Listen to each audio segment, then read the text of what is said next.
தமிழ்நாடு அளவில் வந்து அவங்களுடைய அந்த ஆக்சஸ் மை இந்தியாவுடைய இது வந்து 100% அக்யூரேட்டாக இன்னைக்கு வரைக்கும் இருந்திருக்கு. அது கண்டிப்பாக இந்த எலெக்ஷன்லேயும் நடக்கும். நம்ம நிறைய பேரோட ப்ரெடிக்ஷன்றதை விட சார் நான் ஒரே ஒரு விஷயம் தான் சொல்லுவேன், யார் கரெக்டாக சொல்கிறாங்க, இது வரைக்கும் அவங்க சொல்லியிருக்கிற விஷயங்கள் எந்த அளவுக்கு உண்மையாக இருக்குன்னு பார்த்து நம்ம அதை மட்டும் நம்பினா போதுன்றது தான் சார் என்னுடைய விஷயம்.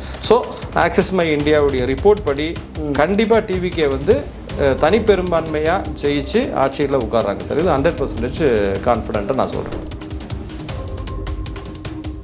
ஏடிஎம்கேக்கு 23 கொடுத்துருக்காங்க, டிஎம்கேக்கு 35, டிஎம்கே அலைன்ஸ் டிஎம்கே ப்ளஸ் 25க்கு 35 கொடுத்துருக்காங்க. டிவிகே ஒன்லி ஒன் பார்ட்டிக்கு 35 கொடுத்துருக்காங்க. என்டிகே 4% வரும்ன்றது அவங்களோட புள்ளி விவரமாக இருக்குது. அதிமுக கிட்ட இவங்க டீலிங் பேச மாட்டாங்களா, இவங்க பிஜேபி கிட்ட பேசுவாங்களா? ஏன்னா இவங்க பிஜேபி கூட்டணியில் இருக்காங்களா, இல்லை இங்கே அதிமுக? இதெல்லாம் பார்த்தீங்கன்னா ஒரு ஆதாயத்துக்காக கூட்ட மாதிரி தானே சார் இருக்குது. நீங்கள் சசிகலாமான்றவங்கள தாண்டி டிடிவி தினகரன்றவருக்கு அங்கே வேலையே கிடையாது. திமுக வந்து தோக்குறதுக்கு வந்து அதிமுகவோ டிவிகேவோ வேண்டாம் சார். திமுகவில் இருக்கிற இப்போ சிட்டிங் எம்எல்ஏ சிட்டிங் மினிஸ்டர்ஸே போதும். இந்த சர்வேன்றது எப்படி எடுக்கிறாங்க, அப்படி எக்ஸிட் போல்ன்றது எப்படி எடுக்கிறாங்கன்னா, வாக்களிச்சுட்டு வெளியே வந்து ஜனங்க கிட்ட பரவலாக கேட்கிற கருத்துக்களுடைய இதுதான். சில சொல்லுவாங்கல்ல, கனவு காண்றது வந்து நம்மளுடைய உரிமைன்னு சொல்லுவாங்க இல்லையா? ஸோ அந்த மாதிரி அவங்க கண்ட கனவுகள் தான் அந்த 200 300ன்றதெல்லாம். 30 வயசுக்கு உட்பட்ட நபர்கள் இருக்கிற இன்னொரு கட்சி பார்த்தோம்னா சீமான் அவர்களோட நாம் தமிழர் கட்சி. நம்மளுக்கு பிடிக்குதோ இல்லையா, அவரோட ஐடியாலஜி பிடிக்குதோ இல்லையா, பட் ஆனால் இளைஞர்கள் அங்கே இருக்காங்கன்றதை நம்மளால் அவாய்ட் பண்ண முடியாது. இது வரைக்குமே விஜய் ரசிகர்கள் ஓட்டு போட்டு தான் அவருக்கு வாக்கு சதவீதம் வந்ததாலாம் ஒரு ஸ்டேட்மெண்ட் இருக்குது. இந்த எலெக்ஷன் என்ன ஆகும் நீங்கள் நினைக்கிறீங்க? அவங்களோட வாக்கு வங்கி இதுக்கு முன்னாடி 8.2% வாங்கியிருந்தாங்க. இன்னைக்கு இந்த மாதிரி என்ன ஆகும் நினைக்கிறீங்க சார்? கடந்த தேர்தலுக்கும் இந்த தேர்தலுக்கும் நடுவில் கடைசி 2 வருஷம் தான் டிவிகேவினுடைய பாதிப்பு, விஜய் சாருடைய பாதிப்பு சார். இதில் ஆரம்பத்தில் அவருடைய கொள்கைகள் ரொம்ப அருமையாக இருந்தது, எல்லாரும் ஏற்புடையது, ரொம்ப இது பண்ணாங்க. ஆனால் இப்போ அப்படியே போக போக பார்த்தீங்கன்னா இவர் மாற்றி மாற்றி பேசுகிறதும், இந்த அவருக்கு கீழே இருக்கக்கூடியவங்க, அதாவது எல்லா தலைவர்களையும் நீங்கள் எடுத்தெறிஞ்சு எரிஞ்சு பேசிக்கிட்டே இருந்தால் எப்படி சார் அரசியல் பண்ணுவீங்க?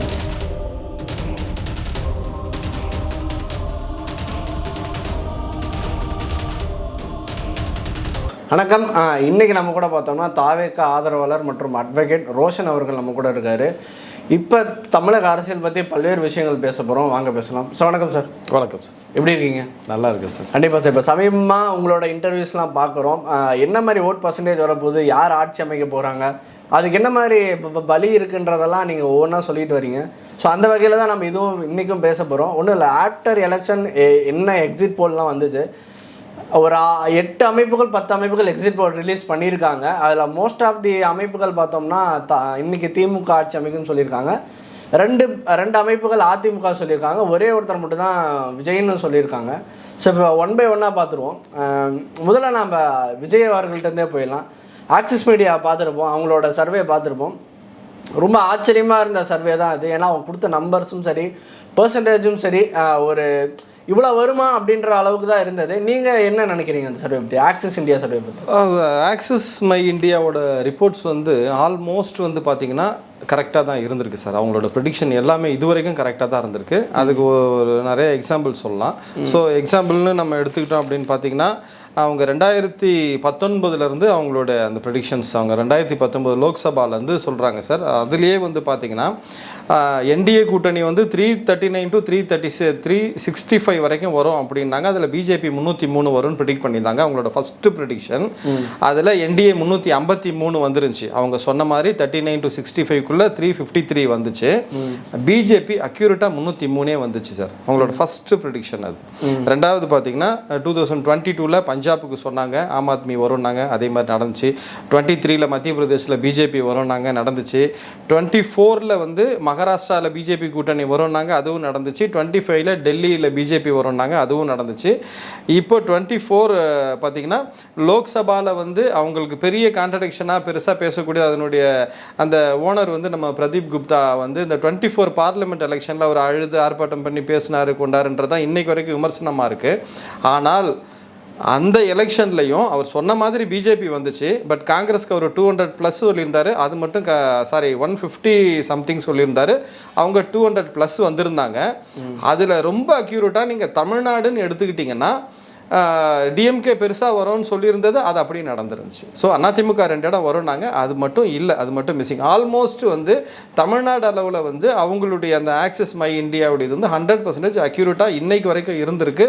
அது கண்டிப்பாக இந்த எலெக்ஷன்லேயும் நடக்கும். நம்ம நிறைய பேரோட ப்ரிடிக்ஷன்றதை விட சார் நான் ஒரே ஒரு விஷயம் தான் சொல்லுவேன், யார் கரெக்டாக சொல்கிறாங்க, இது வரைக்கும் அவங்க சொல்லியிருக்கிற விஷயங்கள் எந்த அளவுக்கு உண்மையாக இருக்குன்னு பார்த்து நம்ம அதை மட்டும் நம்பினா போதுன்றது தான் சார் என்னுடைய விஷயம். ஸோ ஆக்சஸ் மை இந்தியாவுடைய ரிப்போர்ட் படி கண்டிப்பாக டிவிகே வந்து தனிப்பெரும்பான்மையாக ஜெயிச்சு ஆட்சியில் உட்கார்றாங்க சார். இது 100% கான்ஃபிடென்ட்டாக நான் சொல்கிறேன். ஓகே, பட் ஆனால் இதுக்கு முன்னாடி அவங்க நடந்த ஒரு மிகப்பெரிய சறுக்கல்னா 2024 அந்த லோக்சபா எலெக்ஷன் தான். அவங்க சொன்னதுலேருந்து மிகப்பெரிய டிஃப்ரென்ஸ் இருந்துச்சு. ஆல்மோஸ்ட் ஒரு 60-80 சீட் இல்லை, முதல் 100 சீட்ஸ் டிஃப்ரென்ஸ் இருந்தது. இதை நிறைய பேரால் ஏற்றுக்கவே முடியல. அதுதான் சார் நான் என்ன சொல்கிறேன்னா சார், ஒரே ஒரு விஷயம் தான் சார். அதாவது லோக்சபா எலெக்ஷனில் கூட அவங்க சொல்லியிருந்ததுல டிஃப்ரென்ஸ் இருந்தாலும் நீங்கள் அவங்க எண்ட் ஆஃப் த ப்ரெடிக்ஷன் என்னன்னா பிஜேபி வரும்னது வந்துருச்சு. நம்ம இது வந்து நம்ம நடந்திருக்கிறது சட்டசபை எலெக்ஷன் தமிழ்நாட்டுக்கானது. நீங்கள் அப்படியே அதை கட் பண்ணிட்டு நீங்கள் இங்கே வந்தீங்கன்னா இங்கே அவங்க சொன்னது 100% நடந்திருக்கு. ஓகே, புரியுதுங்களா? தமிழ்நாடு பொறுத்த வரைக்கும் அவங்க சொன்னது நடந்திருக்கு. ஸோ நம்ம லோக்சபால அவங்களுக்கு ஆல் ஓவர் இந்தியாவில் அவங்களுடைய அந்த கவுண்டிங் கம்மியாக இருந்திருந்தாலும் அந்த ஆட்சி பிடிச்சது பிஜேபி தான், அதில் வந்து எந்த மாற்றமும் இல்லை.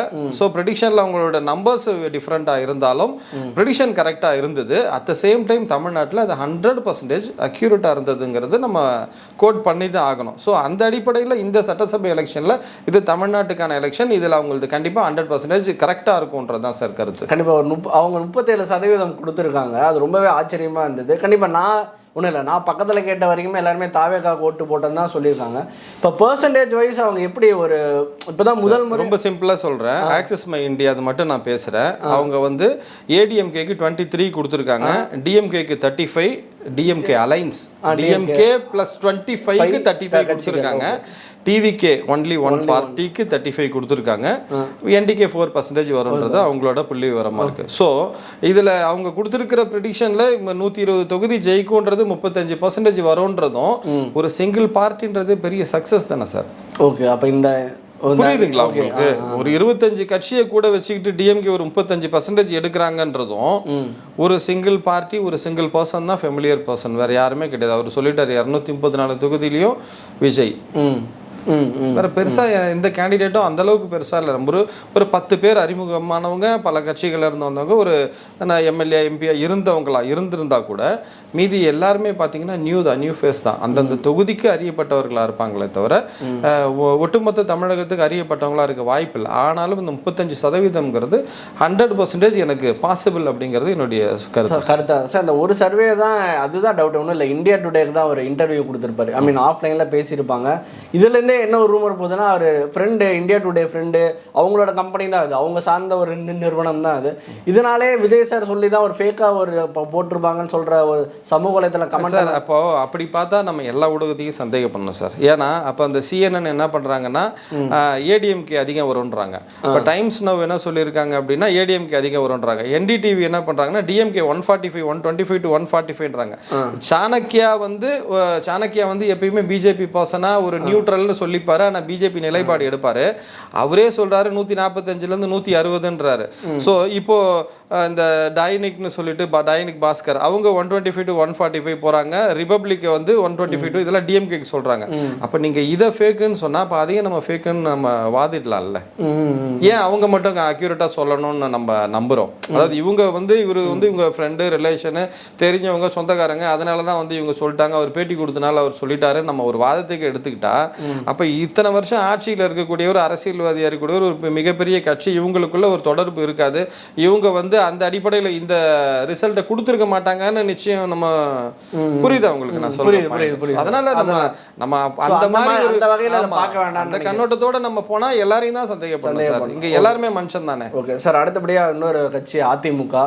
ஒன்றும் இல்லை, தேர்தலுக்கு முன்னாடியே நிறைய ஜேர்னலிஸ்ட் சொன்ன விஷயம் என்னன்னா 3ஆம் இடத்துல தான் அதிமுக இருக்கும் அப்படின்ற மாதிரி சொன்னாங்க. இன்னைக்கு ஆக மொத்தம் அமைப்புகள் எல்லாமே அதான் சொல்லியிருந்தாங்க. 2 அமைப்புகள் தான் ஆட்சியை பிடிக்கும்னு சொல்லியிருந்தாங்க. நீங்கள் எப்படி அதிமுக பார்க்குறீங்க சார்? அதிமுக ஆட்சியை பிடிக்கும்னு சொல்கிறது எனக்கு தெரிஞ்சு ஒரு அதிர்ச்சியாக தான் சார் இருக்குது. எப்படி நீங்கள் அதிமுக ஆட்சியை ஏன் பிடிக்கக்கூடாது? ஒரு ஒரு 32 வருடம் ஆண்டிருக்காங்க தமிழ்நாடை. 32 வருடம் ஆண்டிருக்காங்க சார். ஆனாலும் அந்த ஆளுமையும் இன்னைக்கு எடப்பாடியாரும் ஒன்னான்னு நீங்க கம்பேர் பண்ணி பார்க்கணும் சார். ஏன்னா ஒரே ஒரு விஷயம் தான் சார், இவங்களுடைய மிகப்பெரிய தோல்வி என்ன தெரியுமா? கடந்த 4-5 வருஷமா வந்து பிரச்சனை. கடந்த தேர்தல்களில் கூட பிரச்சனையா இருந்த டிடிவி தினகரன் ஐயா கடைசி நேரத்தில் கூட்டணிக்குள்ள வராரு.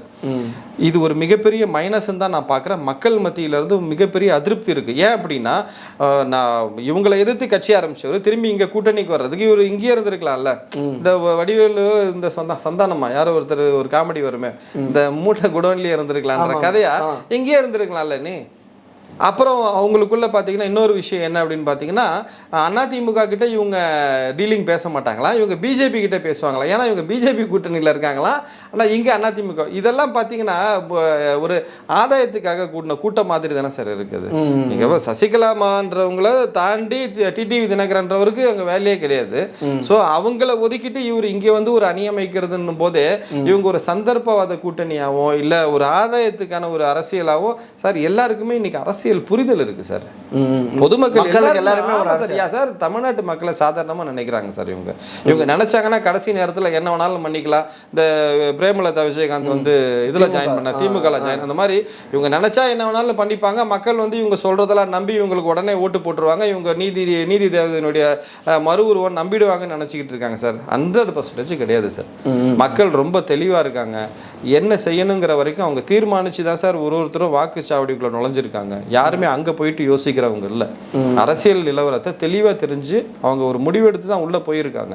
அந்த முடிவுங்கிறது டிவிகேக்கு சாதகமான முடிவு, அது விஜய்க்கான முடிவு. அந்த வெற்றி இன்னும் 2-3 நாள்ல தெரிய போகுது சார். சார் ஓகே, இப்போ அதிமுக உங்களை பொறுத்த வரைக்கும் எவ்வளோ இடங்கள் வாங்குவாங்கன்னு நினைக்கிறேன்? ஏன்னா மோஸ்ட் ஆஃப் 30 தான் கொடுத்தாங்க. 2 அமைப்புகள் தான் ஆட்சியை பிடிப்பாங்க, சிங்கிள் மெஜாரிட்டி வரதுக்கான வாய்ப்பு இருக்குன்னு சொன்னாங்க. எவ்வளோ கொடுப்பாங்க? 30 தான் கொடுத்தாங்க நிறைய. அதாவது சார் நான் அந்த விஷயத்தையும் நான் வந்து ஆக்சஸ் மை இந்தியாவே கன்சிடர் பண்ணுறேன் சார். 22 to 32ன்னு சொன்னாங்க. அவ்வளோதான் சார் வரும். அவ்வளோதான் வரும், அதுக்கு மேலே வர வாய்ப்பு இல்லை சார். இல்லை சார், பல இடங்கள் அவங்க ரொம்ப ஈரோடு, திருப்பூர், கோயம்புத்தூர், அந்த கொங்கு பெல்ட் எல்லாமே அதிமுக பயங்கர ஸ்ட்ராங்கா இருக்காங்க சார். ஓகே, ஆனா 30 நான் தான் சொன்னேன் சார், அதிமுக ஸ்ட்ராங்கா இருக்காங்க. ஆனா அதிமுக எடுத்திருக்கிற நிலைப்பாடுல அதிமுக தொண்டர்கள் ஸ்ட்ராங்கா அதிமுக பின்னாடி இல்லை. நீங்க ஃபீல்டில் இறங்கி அதிமுக காரங்கிட்ட பேசினாலே ஒன்றும் இல்லை. திருவள்ளூர் தொகுதியில் நீங்க இருக்கக்கூடிய வழக்கறிஞர் நண்பர்கள்கிட்ட, அதிமுக வழக்கறிஞர் நண்பர்கள்கிட்ட பேசும்போது அங்க இருக்கக்கூடிய ஒரு கேண்டிடேட் பிவி ரமணா அவருக்காக தான் வேலை செஞ்சுட்டு இருக்கோன்றாங்க. புரியுதுங்களா? ஆனா இப்போ சிட்டிங் எம்எல்ஏ அவரை தாண்டி ஸ்ட்ராங்கா இருக்காரு. பிஜி ராஜேந்திரன், பிவி ரமணா 10 வருஷம் அந்த இடத்தை தக்க வச்சுக்கிறதுக்காக போராடிட்டு இருக்காரு. திருவள்ளூருக்கு ஒரு எம்எல்ஏ கேண்டிடேட்னா நான் தான் சொல்றதுக்காக அதிமுக கிட்ட, அதிமுகக்குள்ள நடக்கிற அந்த அரசியலை தாண்டி அவர் போராடிட்டு இருக்காரு. ஆனா விஜி ராஜேந்திரன் 10 வருஷமா சிட்டிங் எம்எல்ஏவா இருக்காரு. ஸோ அவர் இருப்பை தக்க வச்சுக்க போராடிக்கிட்டு இருக்கும்போது அவர் ஆல்ரெடி ஒரு வெற்றியாளராகவே ஒரு 10 வருஷமா அந்த இடத்துல இருக்காரு. இந்த மாதிரி தான் அதிமுகவில் நல்ல பேர் இருக்கு, நல்ல ஸ்ட்ரென்த் இருக்கு, நல்லா ஸ்ட்ராங்கா இருக்காங்க. ஆனால் அவங்கள தாண்டி ஆப்போசிட்ல அதோட வலுவா இருக்காங்கல்ல. புரியுதா உங்களுக்கு? நான் சொல்ற கம்பேரிசன் புரியுதா? அதனால அவங்க ஒரு பெல்ட்ல ஸ்ட்ராங் அப்படின்னு நம்ம சொன்னா கூட அது வெற்றியா மாறுமான்றது கேள்விக்குறிதா சார்? கேள்வி. உங்களை பொறுத்த வரைக்குமே நீங்க பர்சனலா என்னுடைய ஒப்பீனியன், நான் இந்த ஆக்சஸ் மை இந்தியாவோட இதை வந்து நான் அப்படியே நான் ஏத்துக்கிறேன், 100% ஏத்துக்கிறேன். ஏன்னா அவங்களது மேக்சிமம் அவங்களோட எல்லாமே வந்து ப்ரெடிக்ஷன் கரெக்டா இருக்கு. ஓகே சார், இப்போ அடுத்தபடியா திமுகவுக்கு வருவோம். திமுக பார்த்தானா மோஸ்ட் ஆஃப் த அமைப்புகள் திமுகவுக்கு தான் ஆதரவு கொடுத்துருந்தாங்க. அவங்க தான் ஆட்சி அப்படின்னு சொன்னாங்க. பார்த்தீங்களா? நீங்கள் என்ன நினைக்கிறீங்க திமுக பற்றி? சார் நான் நினைக்கிறதுக்கு ஒன்றுமே இல்லை சார். திமுக வந்து தோக்குறதுக்கு வந்து அதிமுகவோ டிவிகேவோ வேண்டாம் சார். திமுகவில் இருக்கிற இப்போ சிட்டிங் எம்எல்ஏ, சிட்டிங் மினிஸ்டர்ஸே போதும். அதை நீங்கள் பார்த்துருப்பீங்க. எலெக்ஷன் டே வரைக்கும் நான் சேகர் பாபு அண்ணன் அவர் போதும். நீங்கள் அப்படியே கோவை பெல்ட்டுக்கு போனீங்கன்னா நான் செந்தில் பாலாஜி போதும். நீங்கள் சவுத்தில் போனீங்கன்னா பொன்முடி ஐயா பேசின பேச்சுகள் போதும். இந்த பக்கம் வந்தீங்கன்னா நேரு ஐயா கொடுக்குற அலப்பறைகள் போதும். அவரே வந்து அவர் தான் வந்து அரசியலுங்கிற அளவுக்கு அவர் கொடுக்குற அந்த ஒரு பில்டப் போதும். அப்படி போனீங்கன்னா ஐபிஐயா இருக்கார், அவரும் என்னன்னு தெரியல இந்த தடவை. ஸோ இந்த மாதிரி இவங்க போதும், இவங்களே வந்து இந்த ஒரு எறும்பு ஒன்று மேலே ஏறும்போது இன்னொன்று பிடிச்சி இழுத்து விடுன்ற ஒரு குட்டி கதை சொல்லுவாங்க பார்த்தீங்களா, அந்த கதை தான் இவங்கெல்லாம். இவங்களை தோக்கடிக்கிறதுக்கு வெளியாட்களே வேண்டாம். ஆனால் சேகர்பாபு போதும் சென்னையில் திமுக வாஷ் அவுட் ஆகிறதுக்கு. அந்த மாதிரி ஒரு பெல்ட்டுக்கும் ஒருத்தர் நம்ம காபந்து முதலமைச்சர் வந்து உருவாக்கி வச்சிருக்காரு. அவங்களே அந்தந்த பெல்ட்டில் அவங்கவுங்கள வந்து ஜெயிக்க வைக்கிறத நினச்சி தோக்க வச்சுடுவாங்க. ஓகே. ஆனால் இன்னைக்கு சர்வேக்கெல்லாம் பார்த்தோமே அவங்க 130 இடங்கள் கொடுத்துருக்காங்க. அதான் நீங்கள் சொன்ன மாதிரி திமுக அலைன்ஸுக்கு, திமுக கூட்டணிக்கு 130 கொடுத்துருக்காங்க. என் முதல் கேள்வி என்னன்னா 200ன்னு சொன்னாங்க. உதயநிதியாக இருக்கட்டும், ஸ்டாலின் ஐயாவாக இருக்கட்டும், 200 ஜெயிப்போம், 210 ஜெயிப்போம்னு சொன்னாங்க. பட் ஆனால் இன்னைக்கு எல்லா சர்வேயுமே, ஆக்சிஸ் இந்தியா மட்டும் இல்லை, எல்லா சர்வேயுமே ரொம்ப ஒற்றுமையாக என்ன சொல்கிறாங்கன்னா 130, 132, அதிகபட்சமே 132 தான் நினைக்கிறேன், அவ்வளோதான் கொடுத்துருக்காங்க. ஒரு 100 சீட் அப்படியே கம்மியாகி வந்திருக்காங்க. இது எப்படி தோணுது? இவ்வளோ டிஃப்ரென்ஸ் எப்படி வரும்? புரியல சார் எனக்கு. ஐ மீன் இன்னைக்கு ஸ்டாலின் சார் சொன்னார் இல்லைங்களா, 200 சொன்னார். இன்னைக்கு 130 வரைக்குமே சர்வே கொடுத்துருக்காங்க. இன்னொரு 10 சீட்டு போச்சுன்னா ஆட்சியே போயிடும். அப்படி போக வாய்ப்பு அதுதான் சார். இப்போது இந்த சர்வேன்றது எப்படி எடுக்கிறாங்க, அப்படி எக்ஸிட் போலுன்றது எப்படி எடுக்கிறாங்கன்னா, வாக்களிச்சுட்டு வெளியே வந்து ஜனங்க கிட்ட பரவலாக கேட்குற கருத்துக்களுடைய இதுதான். இப்போது நிறைய பேர் என்ன சொல்கிறாங்க அப்படின்னு பார்த்தீங்கன்னா, டிவிக்கே வந்து ரொம்ப ஓட்டு போட்டு வந்து பயங்கரமாக அலப்பறையை கொடுக்குறாங்க, சோசியல் மீடியாவில் ஆக்டிவாக இருக்கிறாங்க, அதனால் வந்து அவங்க ஓட்டு போட்டது பெருசாக அவங்க மட்டுமே டிவிக்கேக்கு மட்டுமே ஓட்டு போட்டதாக தெரியுது, திமுக காரங்கெல்லாம் வந்து அமைதியாக இருக்கிறாங்க அதனால் அப்படிங்கிறது ஒரு விஷயம் தெரியுது. ஸோ இது அப்படி தான் பரவலாக எல்லார் மத்தியிலும் பேசுகிறாங்க. அது பொதுவான கருத்து, அதில் வந்து நம்ம தப்பு சொல்கிறதுக்கு ஒன்றும் இல்லை, அதாவது இயல்பான விஷயந்தான். ஆனாலும் திமுகவுக்கு வந்திருக்கிற இப்போ அவங்க டிஎம்கே, அதாவது உதயநிதி ஸ்டாலின்லாம் எதிர்பார்த்த அந்த 200 வந்து இந்த எக்ஸிட் போல் வந்து ஒரு குறைவான ஒரு இடங்கள் வந்திருக்கு அப்படிங்கிறது அது இவங்களுடைய அந்த இவங்க கேட்ட கேள்விகளுக்கு அவங்க கிட்ட இருந்து வந்த பதில் தான் நான் நினைக்கிறேன். ஏன் அப்படின்னா ஒரு சில சொல்லுவாங்கல்ல, கனவு காண்றது வந்து நம்மளுடைய உரிமைன்னு சொல்லுவாங்க இல்லையா. ஸோ அந்த மாதிரி அவங்க கண்ட கனவுகள் தான் அந்த 200, 300ன்றதெல்லாம். எக்ஸிட் போல் அவங்களுக்கு 130ன்னு சொல்லியிருக்காங்க. என்ன கேட்டா அதுவும் வராது. என்ன கேட்டா அதுவும் வராது. என்ன தோணுது? திமுக வராது சார். எங்க இருந்து வரும் சார்? நீங்க 100ன்றத இன்னைக்கு திமுகவுக்கு மிகப்பெரிய இலக்கு சார். நீங்க 100 வந்துட்டாலே பெரிய விஷயம்ன்ற நான் வராது. எவ்வளவு வரும்னு நினைக்கிறீங்க? என்னுடைய கருத்து கணிப்பு படி பாத்தீங்கன்னா அது ஒரு 90, அதுக்குள்ள 100க்குள்ள அப்படி வர்றதுக்கு வாய்ப்புகள் இருக்கு. 85 வரும். அந்த ஆமா, ஒரு 90க்குள்ள வர்றதுக்கு வாய்ப்புகள் இருக்கு. ஆனால் அந்த தனிப்பெரும்பான்மையோட ஆட்சியை பிடிக்கிற சார் முதல்ல வந்து அவங்க அமைச்ச அந்த கூட்டணி தான் சார் அவங்க தோல்விக்கு முக்கியமான காரணம். எப்படி தப்பாகும்? இது இருக்கிற ஸ்ட்ரென்த்தோட இன்க்ரீஸ் தானே பண்ணி எப்படி இன்க்ரீஸ் ஆகுன்றீங்க? ஒரு இடத்துலையும் ஒருத்தர் ஒற்றுமையா வேலை செய்யல சார். இப்ப திமுக கூட்டணின்னு எடுத்துக்கிட்டீங்கன்னா ஒரு 25 கட்சி கூட்டணி. ஆமா, நீங்க எங்க போய் பார்த்தாலும் உங்களுக்கு தெரிஞ்சது மொத்தமுமே விசிகா கொடி தான் தெரிஞ்சிருக்கும். வேற எந்த கட்சி கொடி தெரிஞ்சிருக்கும்? நீங்க பழைய வீடியோஸ் எடுத்து பாருங்க. இவங்க போயிட்டு இது கொடுத்த, அதாவது இந்த கேன்வாஷிங் போன எல்லா ஏரியிலும் விசிகா கொடி தான் இருக்கும். ஆனா முதல் அதிருப்தியே விசிகா காரன் தான். ஏன்னா அந்த அளவுக்கு இவங்களை வந்து திருமாவளவன் சங்கடப்படுத்திருக்காங்க, ரொம்ப பண்ணாங்க. அப்போ இவங்க அங்க பார்ட்டிசிபேட் பண்ணல அப்படிங்கிற பட்சத்துல இது வெளியே தெரிஞ்சிடும். அதனால தவறாம கலந்துக்குங்க. ஆனா ஓட்டை மட்டும் எங்க போடணுமோ அங்க போட்டுருங்க. ஃபர்ஸ்ட் அவங்க விசிகேவோட அஜெண்டா அது முடிஞ்சிருச்சு. ரெண்டாவது, என்னைக்கு இருந்தாலும் விசிகே எத்தனை தொகுதி ஜெயிச்சு வந்தாலும் அவங்க வெளியே வர்றது உறுதி. ஓகே, வெளியே வர்றது அந்த பகுதிக்கு நான் அப்புறம் வரேன். என்னோட மிக முக்கியமான கேள்வி என்னன்னா, இன்னைக்கு பிசிகா காங்கிரஸோட ஓட்டுகள் திமுகவுக்கு தான் போயிருக்குமா? ஏன் அப்படின்னா இன்னைக்கு காங்கிரஸ் அப்படின்னாலே முஸ்லீம் கிறிஸ்டியன்ஸ் ஓட்டு சாலிடாக அங்கே போயிடும். மக்கள் கண்ணை மூடிட்டு காங்கிரஸ் போடுவோம். பட் அதுக்கு மாற்றாதான் விஜய் வந்திருக்காரு. இப்போ இன்னைக்கு கிறிஸ்டின் முஸ்லீம்ஸ் ஓட்டு விஜய்க்கு தான் போகும் அப்படின்ற மாதிரி பேசுகிறாங்க. ஸோ இன்னைக்கு காங்கிரஸ் ஓட்டு எப்படி போகும்னு நினைக்கிறீங்க சார்? காங்கிரஸுக்கு வந்து சார் பொதுவாக பார்த்தீங்கன்னா நான் ஏற்கனவே பல இன்டர்வியூஸ் சொல்லியிருக்கேன். அதாவது தலைவர்கள் அதிகமாக, தொண்டர்கள் குறைவான கட்சி காங்கிரஸ்.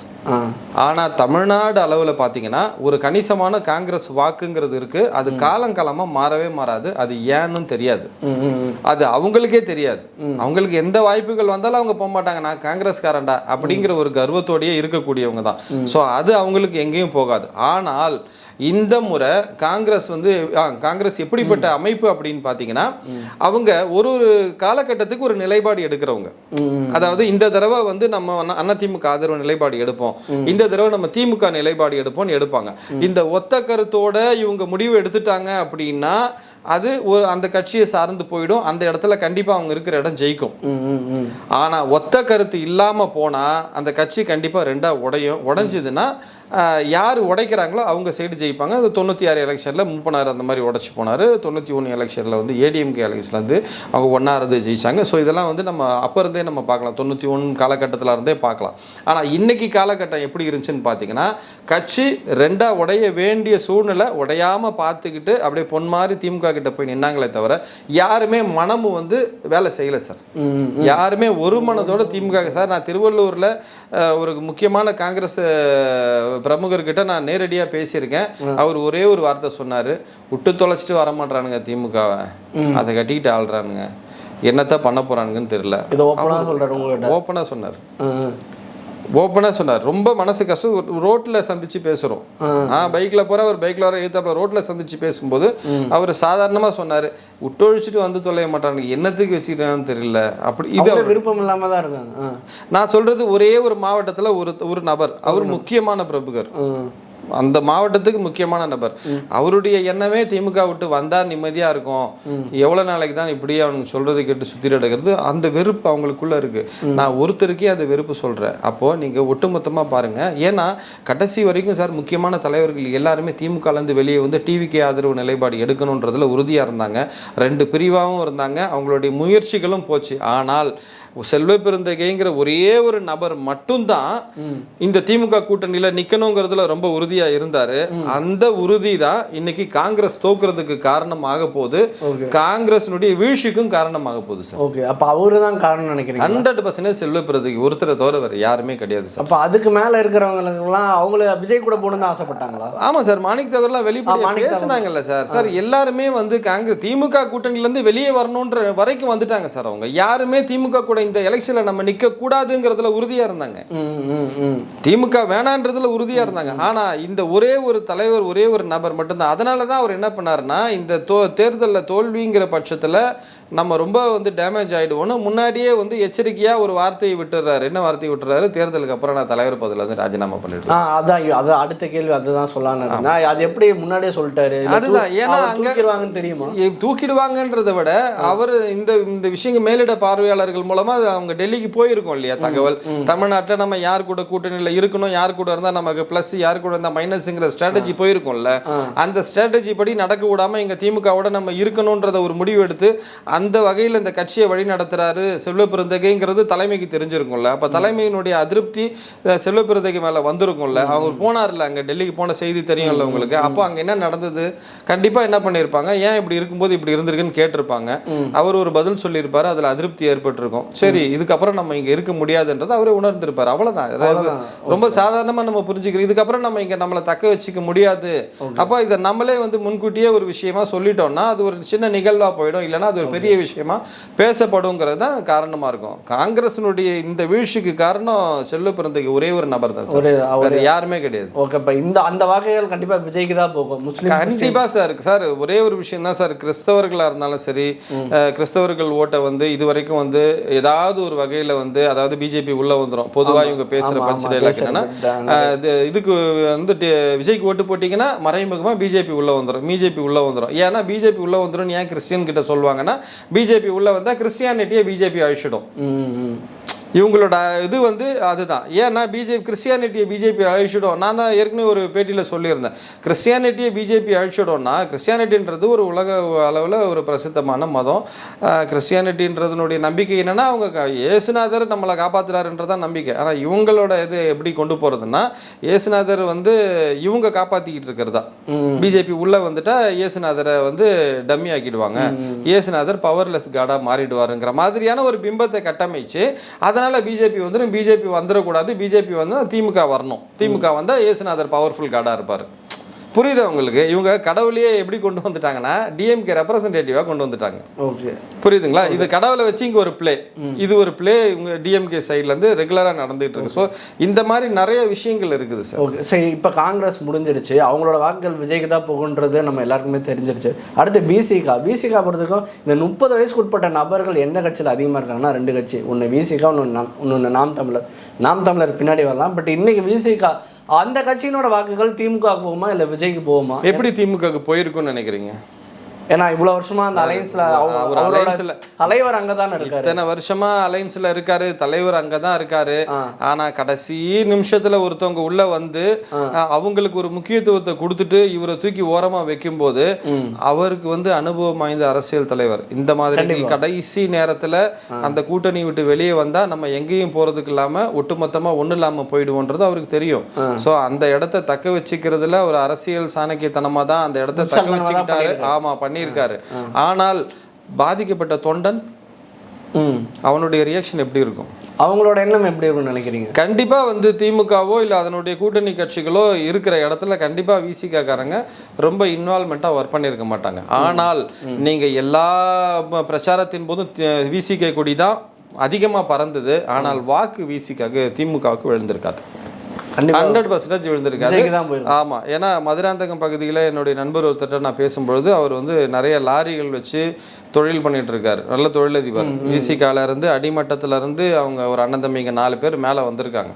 அவங்க கிட்ட நான் பேசும்போது என்ன தலைவர் எப்படி அப்படின்னும் போது சிம்பிளா ஒரே வார்த்தை சொல்றேன், என் தலைவனை வந்து இவ்வளோ அவமானப்படுத்துறீங்களே எப்படியோ, அங்க பார்த்தா அவங்க கொடி தானே பறக்குது, அது பறக்கும் தலைவர், அங்க ஓட்டு தானே தலைவர் மேட்ரு, ஓட்டு தானே மேட்ரு, கூட்டணி தான், கூட்டணி தலைவர் தான், எல்லாமே ஓகே தான். நாங்க நிக்கிற தொகுதியில் அவங்க ஓட்டு வேணும்ல, அப்ப அவங்க நிக்கிற தொகுதியில எங்க கொடியை காட்டினா தானே நாங்களும் இங்க இருக்கோன்றது ஆகும். ஆனா அங்க ஓட்டு போடுற இடத்துல அங்க வைக்கிற தலைவர் அவங்களுக்கு அவ்வளோ சீக்கிரம் அவ்வளோ கேவலமா அவ்வளோ சாதாரணமா எங்களை அவங்க இடம் போட்டாங்க. ஒரு தேர்தல்லையும் அதே பண்ணிட்டு இருக்காங்க. ஆமா, ஒரு தேர்தல்லையும் கடைசி வரைக்கும் பல திமுகவுக்கு ஆட்சிக்கு பிரச்சனை வரக்கூடிய பல பிரச்சனைகளில் ஒடுக்கப்பட்ட மக்களுக்கு எதிராக நடந்த காரியங்கள் எல்லாம் ரொம்ப ரொம்ப சாமர்த்தியமாக அந்த சூழ்நிலையிலேருந்து அரசாங்கத்தை காப்பாற்றினது திமுக, சாரி விசிகே. அப்படி ஒரு கட்சி கூட ஒரு 5 வருஷத்துக்கு மேலே அவங்க கூட ஸ்ட்ராங்காக இருக்கிற ஒரு பார்ட்டி அந்த எலெக்ஷன் வரும்போது மட்டும் அவங்கள வந்து ஒரு வேற ஒரு மாற்றாந்தாய்ப்புள்ள மாதிரி ஒரு வேற மாதிரியான ஒரு விஷயத்தை நீங்கள் முன்னெடுக்கிறது வந்து ஏற்புடையதாக இல்லைங்கிறது அது வந்து ஒவ்வொரு தொண்டனும் உணர்ந்த விஷயம். அது வந்து இந்த தேர்தலில் கண்டிப்பாக பிரதிபலிக்கும். என்னை கேட்டால் எவ்வளோ நாளைக்கு தான் சார் இவர் சீட்டுக்காக அங்கே உட்காந்துட்டு, எவ்வளோ நாளைக்கு இந்த சீட்டு வெற்றின்றது மாறி அவரும் கொஞ்சம் மாறி வரணும் சார். ஆனால் வருவார் கண்டிப்பாக. ஏன்னா தேர்தலுடைய இறுதி காலகட்டத்தில் போன தடவை நடந்த தவறுகள் நடக்காதுன்னு நினைச்சிருந்திருப்பாரு, அதை திருப்பி அவங்க இதே பண்றாங்கன்றதை உணர்ந்திருப்பாரு. கண்டிப்பா தேர்தலுக்கு பின் ஒரு மிகப்பெரிய மாற்றம் விசிகால இருக்கு. ஓகே, இப்போ அடுத்தபடியா விசிகா முடிச்சாச்சு. நான் சொன்ன மாதிரி இந்த 30 வயசுக்கு உட்பட்ட நபர்கள் இருக்கிற இன்னொரு கட்சி பார்த்தோம்னா சீமான் அவர்களோட நாம் தமிழர் கட்சி. நம்மளுக்கு பிடிக்குதோ இல்லையா, அவரோட ஐடியாலஜி பிடிக்குதோ இல்லையா, பட் ஆனால் இளைஞர்கள் அங்கே இருக்காங்கன்றதை நம்மளால அவாய்ட் பண்ண முடியாது. இது வரைக்குமே விஜய் ரசிகர்கள் ஓட்டு போட்டுதான் அவர் வாக்கு சதவீதம் வந்ததாலாம் ஒரு ஸ்டேட்மெண்ட் இருக்கு. இந்த எலெக்ஷன் என்ன ஆகும் நீங்க நினைக்கிறீங்க? அவங்களோட வாக்கு வங்கி இதுக்கு முன்னாடி 8.2% வாங்கியிருந்தாங்க. இன்னைக்கு இந்த மாதிரி என்ன ஆகும் நினைக்கிறீங்க சார்? கடந்த தேர்தலுக்கும் இந்த தேர்தலுக்கும் நடுவில் கடைசி 2 வருஷம் தான் டிவிகேவினுடைய பாதிப்பு, விஜய் சாருடைய பாதிப்பு சார். ஆனால் இந்த 2 வருஷத்துக்கு முன்னாடியே நாம் தமிழருடைய சரிவு ஆரம்பிச்சிருச்சு ஓவரால் தமிழ்நாடு. ஏன் அப்படின்னா அவருடைய மாற்று சிந்தனைகள் ஒரு பக்கம் நம்ம வரவேற்கத்தக்கதாக இருந்தாலும் இவர் அங்கேயும் இங்கேயும் மாற்றி பேசுகிறாரு பாருங்க, அது யாருக்கும் பிடிக்கல. இங்கே பெரியாருடைய பகுதியில் வளரும் பொழுது இருக்கிற கடவுள் எல்லாம் திட்டுறது, நல்ல பக்தி உள்ள ஒரு பொண்ணை கல்யாணம் பண்ண உடனே என்ன பண்ணுறது, முருகன் என் பாட்டுன்றது, முப்பாட்டுன்றது, கோயிலுக்கு போகிறது, எல்லாமே பண்ணுறது. இது ஒரு ஒரு ஒரு ஒரு தலைவனுக்கு உண்டான அழகு அல்ல. நீங்க இன்னைக்கு வரைக்கும் நீங்க ஸ்டாலின் ஐயாவை பாராட்டக்கூடிய ஒரு விஷயம் என்னன்னா, அந்த தீக்கா சிந்தனையோடு வந்தா அங்க சாமி கோயிலுக்கு போற மற்ற விஷயங்கள் பண்ணா கூட அந்த இவர் காட்டுற அந்த விஷயத்தை அவர் காட்ட மாட்டார். துர்காமா போயிட்டு எல்லா இடத்துலையும் சாமி கும்பிடுவாங்க, பக்தியை வெளிப்படுத்துவாங்க. இவங்க ஒரு நிலைப்பாட்டில் இருப்பாங்க.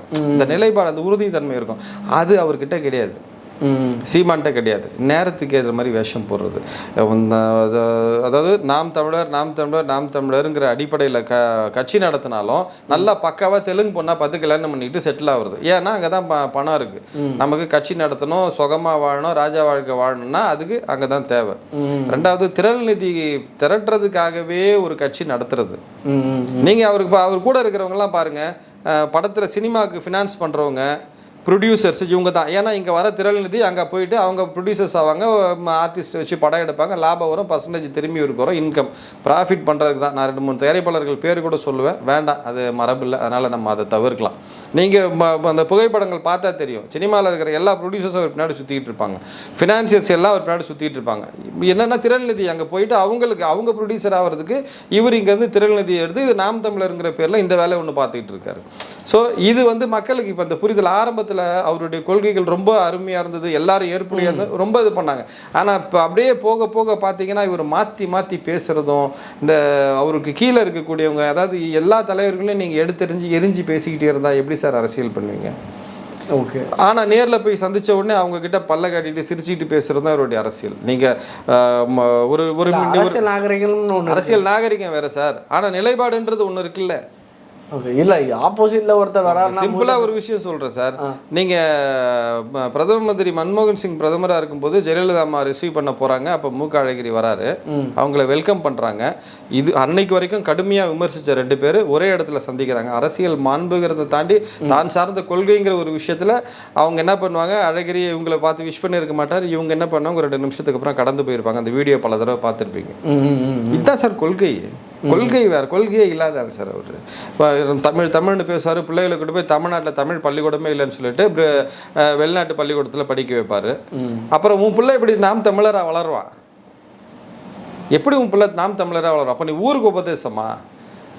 நான் கேட்குறேன், உன்னை நம்பிட்டு எப்படி உட்காந்துக்கிட்டு இருப்பான்? போன தடவை 8% வாங்கின தடவை 3-4 வந்தாலே பெரிய விஷயம் சார். சார் இன்னைக்கு நீங்கள் சொல்கிற குற்றச்சாட்டுகள்லாம் ஓகே தான். பட் இன்னைக்கு நாம் தமிழருக்கு பல அமைப்புகள், ஒரு 3 to 4 அமைப்புகள் 6 to 8 சீட்டு கொடுத்துருக்காங்க. எப்படி பார்க்குறது அது? அதுதான் சார், அவங்க கொடுத்தது எல்லாமே கடந்த காலத்தில் நடந்த விஷயங்களும் இவங்க பேசினவங்கள இவங்களை பற்றி சொன்னவங்க தான். ஆனால் என்னுடைய சொந்த கருத்து 3 to 4 வர்றதே பெரிய விஷயம் சார். ஏன்னா அதிகப்படியான மக்களுக்கு இவருடைய மனநிலை புரிஞ்சிருச்சு சார். இவர் என்ன மாதிரியான அரசியல்வாதிங்கிறது தெளிவாக புரிஞ்சிருச்சு. இவர் எனக்கு தெரிஞ்சு அடுத்த எலெக்ஷன் வரைக்கும் ஒரு சஸ்டைன் பண்ணுறதே கஷ்டம். வேணா சேர்த்து வச்ச சொத்து கரையிற வரைக்கும் ஏதாவது ஒன்று பண்ணிகிட்டு இருப்பார்.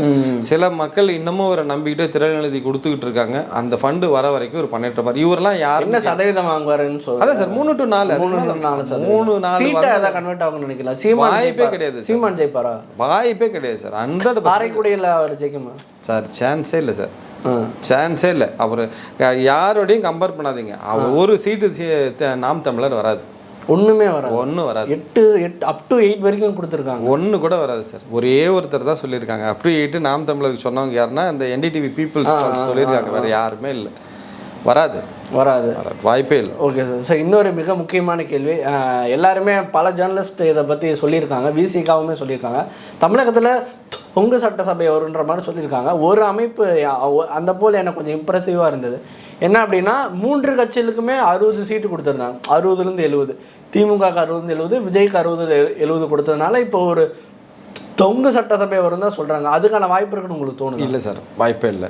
எப்படி? 100% வாய்ப்பில்லை சார். நம்ம அதிகபட்சமாக நம்ம தமிழ்நாடு அளவில் நம்ம கன்னியாகுமரியில் கன்னியாகுமரி மத்திய வேட்பாளர் வரைக்கும் நட்பு வட்டத்தில் தான் இருக்கிறோம். இன்னும் நம்ம சகஜமாக அவங்கக்கிட்ட பேசி நம்ம தகவல்களை சேகரிச்சுட்டு தான் இருக்கோம். திருப்பூர் பகுதியில் பல்லடம் பகுதியில் பேசியிருக்கேன், கிறிஸ்தவர்கள் நண்பர்கள் மத்தியில் பேசியிருக்கேன், இஸ்லாமிய நண்பர்கள். கடந்த இந்த தேர்தலுக்கு அப்புறம் இன்னைக்கு வரைக்கும் என்னுடைய வேலையை என்னென்னா, எங்கேயாவது போய் நின்று அது என்ன தொகுதின்னு விசாரிச்சுட்டு அந்த தொகுதி, ஏன்னா சென்னைக்குள்ளே பார்த்தீங்கன்னா ரொம்ப நெருக்கமாக தொகுதிகள் இருக்கும். ஸோ அந்த தொகுதியை விசாரிக்கிறது, அங்கே இருக்கக்கூடிய மக்கள்கிட்ட பேசுறது, அதை தாண்டி சும்மா இருக்கிற நேரங்களில் வெளி மாவட்டங்களில் இருக்கக்கூடிய நண்பர்கள்கிட்ட பேசுறது கூட மேக்சிமம் டிவிக்கே தனிப்பெரும்பான்மையாக வருது சார். சிங்கிள் மெஜாரிட்டி வருது. இந்த தொங்கு சட்டை வாய்ப்பே இல்லை. இல்லை, விசிகாவோட தலைவர் அடிக்கடி சொல்லுவார், தமிழகத்தில் தொங்கு சட்டசபை தான் வருன்ற மாதிரி தோணுது அப்படின்னு. அதுதான் சொல்கிறேனே சார், அவரே கடைசி நிமிஷம் நெருக்கடி அரசியல்வாதியாகி தான் இந்த தேர்தலை சந்திச்சிருக்காரு. அதனால் அவருடைய எதிர்பார்ப்புகள் இருக்குது, மற்றபடி கஷ்டம். இது அப்படி வர சிங்கிள் மெஜாரிட்டி வரதான், விஜய் அவர்கள் அப்படி வரதான் வாய்ப்பு இருக்குது. இப்படி யோசிச்சு இருக்கீங்களா என்னைக்கு? அது ஒரு 100 திமுக 100 அதிமுக 100 விஜய் 34 அப்படின்னா அவர் என்ன மாதிரி முடிவு எடுப்பார்? அதுதான் சார், நான் ஏற்கனவே ஒரு இன்டர்வியூவில் சொல்லியிருந்தேன். என்ன அப்படின்னு பார்த்தீங்கன்னா, ஏற்கனவே கர்நாடகா தேர்தலில் கடந்த காலங்களில் ஒரு 37 இடங்களில் ஜெயிச்ச குமாரசாமி 104 ஜெயிச்ச பிஜேபி ஆட்சியை பிடிக்காத பட்சத்தில் காங்கிரஸ் வெளியே இருந்து ஆதரவு தெரிவித்தாங்க, குமாரசாமி சிஎம் ஆனாருன்றது ஒரு விஷயம் இருக்குது. அது ஒரு வாத பொருளாக எடுத்துக்கலாம், ஆனாலும் என்னுடைய நிலைப்பாடு தாவேகா தனிப்பெரும்பான்மை சிங்கிள் மெஜாரிட்டியா வந்து இது வாத பொருளா எடுத்து நம்ம பேசணும்னா எப்படி வேணாலும் எடுத்துக்கலாம். எப்படி எடுத்துக்கலாம்? ஒரு வாத பொருளா நீங்க எடுத்துக்கலாம். உதாரணத்துக்கு வாத பொருளாவே நான் சொல்றேன்.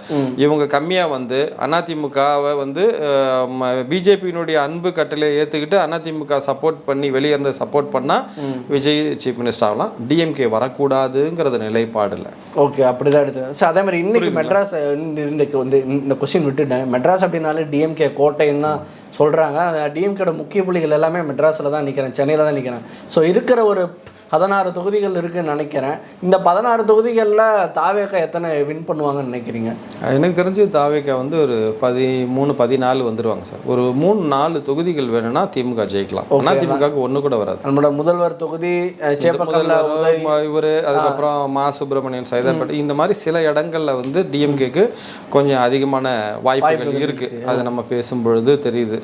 ஆனால் தாவேகா வந்து அதிக பெரும்பான்மையோட சென்னையை கைப்பற்றுது. ஹார்பர் தொகுதி என்ன நினைக்கிறீங்க சார்? அவர் அதான் நான் ஆரம்பத்திலேயே சொன்னேன், சேகர் பாபுனுடைய தோல்வி பயம்தான் அன்னைக்கு பிரச்சனை, தேர்தல் பிரச்சனை. ஏன்னா அவர் கூட இருந்தவங்களே அவருக்கு வேலை செய்யலன்றது தெளிவா தெரியுது சார். கூட இருந்த தம்பிங்க யாருமே வேலை செய்யல. அதாவது டிஎம்கேவுக்காக வேலை செஞ்ச யாருமே ஓட்டு போடலை. இதை நீங்கள் இந்த மாதிரி நியூஸ் நீங்கள் எங்கேயாவது கேள்விப்பட்டிருக்கீங்களா? அதாவது ஒரு கூடவே வந்து வண்டி ஓட்டினவர்லேருந்து, ஆட்டோவில் ஸ்பீக்கர் கட்டிட்டு போனவங்கலேருந்து, போஸ்ட் ஓட்டினவங்கலேருந்து, ஆரத்தி எடுத்து அவங்களுக்கு வந்து மரியாதை பண்ணவங்க கூட வாக்களிக்கல.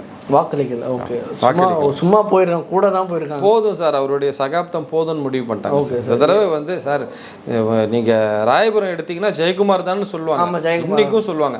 அவரு போன தடவை தோத்துட்டாரு. அவரே சொன்னாரு பிஜேபி தான் என்ன, அதனாலதான் தோத்து. அப்படி இருக்கும்போது நீங்க ஜெயக்குமாருக்கு வந்து சேகர் பாபு எந்த அளவுக்கு குறைஞ்சவர்னு நினைக்கிறீங்க? இவரே அங்க அதிமுக இருந்து வளர்ந்து வந்தவர் தானே. மதுசூதனன் ஐயா இல்லைன்னா சேகர் பாபு யாரு? ஓகே சார், இறுதியாக ஒரு கேள்வி, இதோட இன்டர்வியூ முடிச்சுக்கலாம். தாவேகா, திமுக, அதிமுக எவ்வளோ இடங்கள் பெறும் உங்களோட கணக்குப்படி? என்ன மாதிரி அமைய போகுது? இடங்கள் மட்டும் சொல்லிடலாம். தாவே சார் ஒன்றும் இல்லை சார், என்னை பொறுத்த வரைக்கும் தாவேகா வந்து தனிப்பெரும்பான்மை தான். அதான் தனிப்பெரும்பான்மை 150+ வந்துருவாங்க. 150+ வந்துருவாங்க. டிஎம்கே ஒரு 50 இடங்கள் வரலாம். 50 தான்? ஆமாம். மீதி இடங்கள் ஆரம்பிக்கும் போது 85 80. அதான் சார், 50 இடங்கள் வந்தாலே பெரிய விஷயம் தான். அதுக்கப்புறம் மிச்சது அதிமுக பிஜேபி அலைன்ஸ் ஒரு 30-35 அந்த மாதிரி வரும். அவ்வளோதான் சார் வரும், அதுக்கு மேலே வரக்கு வாய்ப்பு இல்லை. ஓகே, இதுதான் ரிசல்ட்டாக அமைய போகுது. ஓகே சார், இதே மாதிரி இன்டர்வியூ ரொம்ப நல்லா இருந்தது. பல்வேறு விஷயங்கள் ஓப்பனாக சொன்னீங்க. ஆஃப்டர் எலெக்ஷன் மீட் பண்ணலாம், ஆஃப்டர் ரிசல்ட்டே இன்னொரு தடவை சந்திச்சு இன்னொரு கால் பண்ணலாம். நன்றி. கண்டிப்பாக சார், தேங்க்யூ.